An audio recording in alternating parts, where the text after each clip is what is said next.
lu ça la fois passée. Au moins là, vous avez les textes avec vous. Je vais revenir directement à cet exemple, à ce que nous avons vu concernant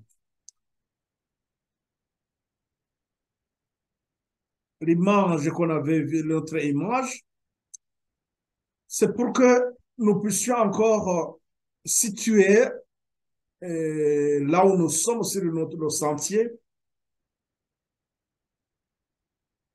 tout en gardant à l'esprit que ce message de trois anges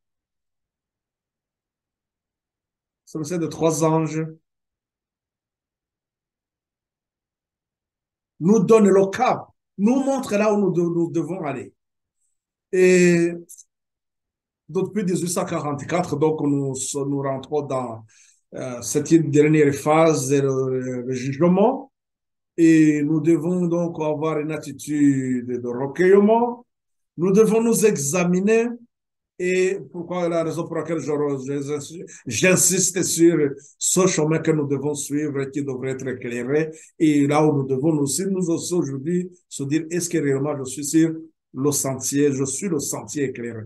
Et nous avons vu comment ça s'est passé jusqu'à ce que l'Église tombe dans cette situation de la Odyssée, de l'état de la Odyssée. Mais avant ça, et, il y avait donc les principes qui devraient normalement nous guider.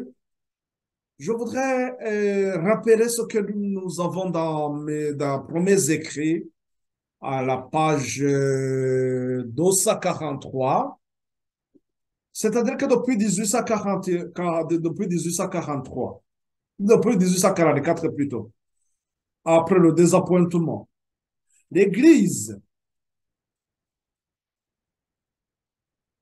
qui était dans sa puissance, donc l'Église de Philadelphie, c'est cela qui va rester dans la lumière. Il y a ceux qui vont continuer dans la lumière, d'autres vont rejeter la lumière, nous avons vu ça. Mais ceux qui vont continuer dans la lumière, ils devraient aussi garder ça à l'esprit, puisque en 1840 et 1844, lors du désappointement, je vais vous rappeler ce qui nous est dit aussi. On dit que tout ce qui aimait la lumière, qui ruisait sur eux, là, donc, c'était quelques jours avant la date du désappointement.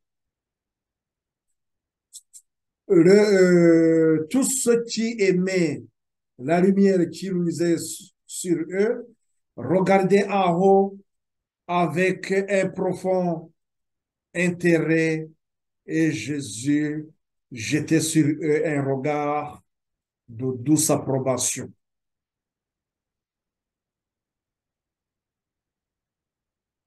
Philadelphie, l'église que Dieu a approuvée.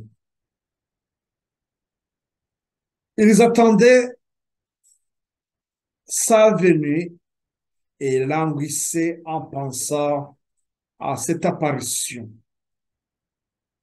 Aucun de leurs regards ne s'attardait sur cette terre. Les regards ne s'attardaient pas sur cette terre, à souligner. Ça, c'est pour que nous puissions comprendre aussi ce qui se passe pour que l'Église va tomber dans la tiédeur. C'est ce que le regard, il sera dirigé sur le monde, au lieu de continuer à garder à fixer le regard sur Christ. Là où il est dans le lieu très saint, en train de plaider notre cas. Mais de nouveau, une nuée enveloppant ceux qui attendaient et je les vis tourner leurs yeux fatigués vers le sol. Je demandais la raison de ce changement. L'ange qui m'accompagnait me répondit, ils sont de nouveau déçus dans leur attente. Jésus ne peut pas encore venir sur la terre. Ce qu'ils devraient, ce qu'ils devraient se faire, c'est qu'ils doivent pour, supporter de plus grandes épreuves pour lui. Ils doivent abandonner les erreurs et les traditions des hommes. Depuis donc 1844, il faudrait qu'ils pensent aussi, ils pensent que ces moments difficiles, ces grandes épreuves qu'ils doivent supporter, ils doivent abandonner les erreurs et les traditions humaines, ces enseignements, ces traditions que les gens amènent dans la parole de Dieu. Comme ça, ils devraient se tourner résolument vers Dieu et à sa parole. Ceux qui triompheront de cette épreuve amère obtiendront une victoire éternelle.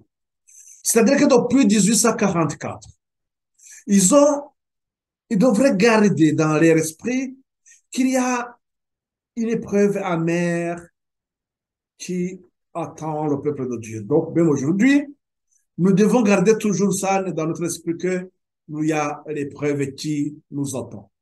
Le message du troisième ange, cet avertissement, il nous met en garde contre la bête et son image. L'épreuve que nous devons passer et comme ça avant d'être admis héritier avec Christ. Il faut abandonner les erreurs du passé et les traditions, ces faux enseignements. Donc, nous devons nous tourner résolument vers la parole de Dieu.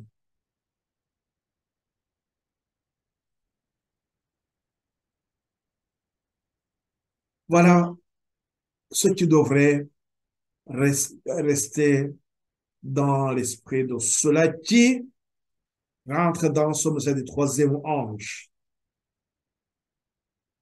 Le message du premier, du deuxième, mais depuis 1844, nous rentrons dans cette dernière phase du jugement, le message du troisième ange, et voilà ce que nous devons garder dans notre esprit pour nous préparer à rencontrer notre Seigneur.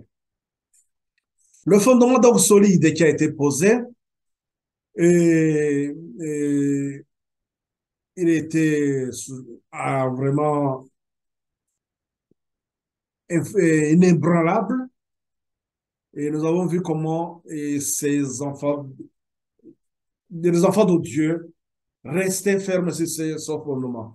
Là, donc on va tomber, la situation de la Odyssée, cette situation, ceux qui vont sortir de cette situation de la Odyssée, ils vont faire quoi?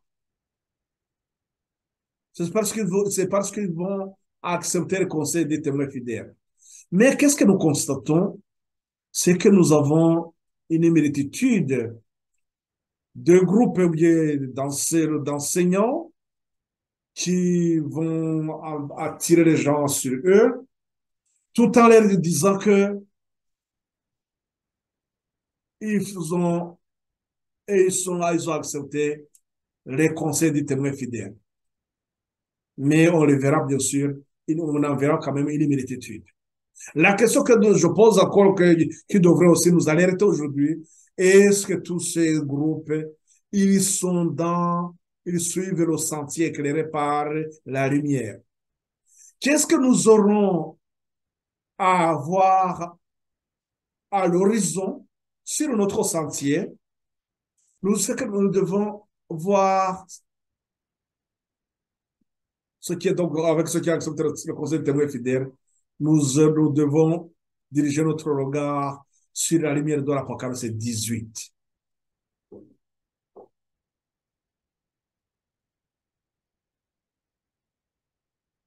Je m'en vais avec, pour vous donner encore l'éclaircissement. Revenons sur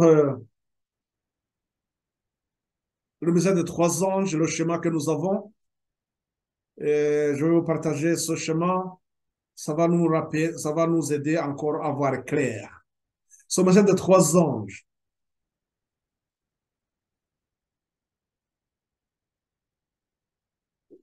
Je vais vous partager ça. Mais ce message des trois anges. Rappelons-nous aussi, c'est un schéma que nous avons vu, nous le connaissons. Non, c'est pas.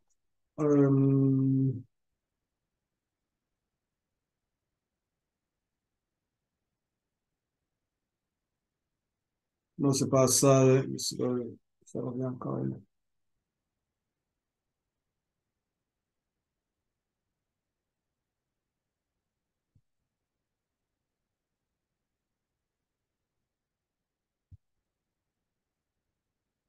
Non, c'est pas son schéma. Non, c'est l'autre. Il est où? Attends une seconde.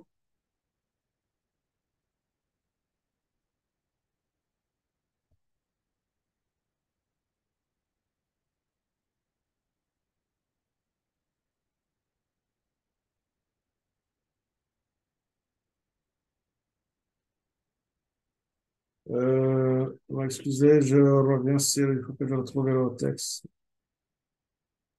Il faut que je retrouve l'image. Et,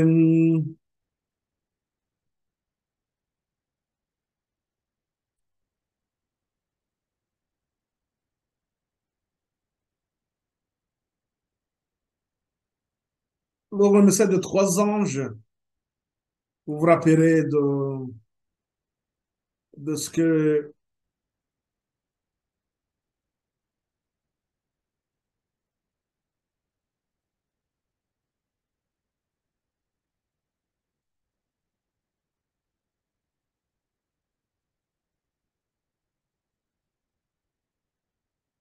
le message de trois anges, vous vous rappelez que donc avec le message de cette plateforme, il va nous indiquer quoi à la fin?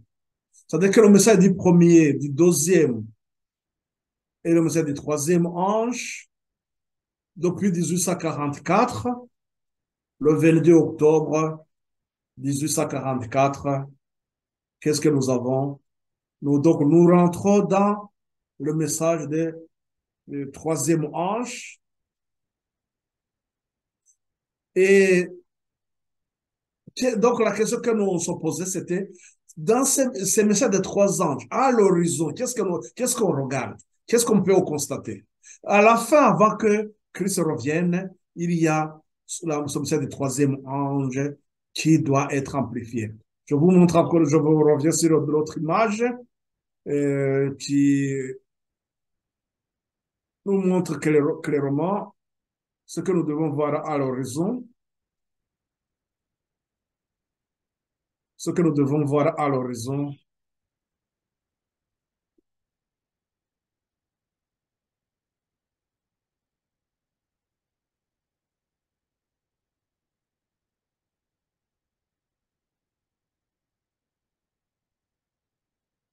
ce que nous devons voir à l'horizon.